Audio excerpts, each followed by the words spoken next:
West ইন্ডিজের বিপক্ষে বাংলাদেশের দল ঘোষণা করা হয়েছে।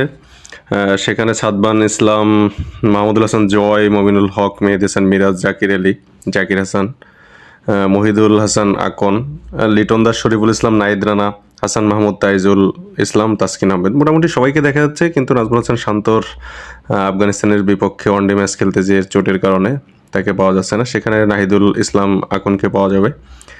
সব মিলিয়ে ওয়েস্ট ইন্ডিজের বিপক্ষে একটা ভালো টিম দেখা যাচ্ছে। এখন দেখার পালা হচ্ছে ওয়েস্ট ইন্ডিজের মাটিতে যে তারা টেস্টটা কেমন খেলে।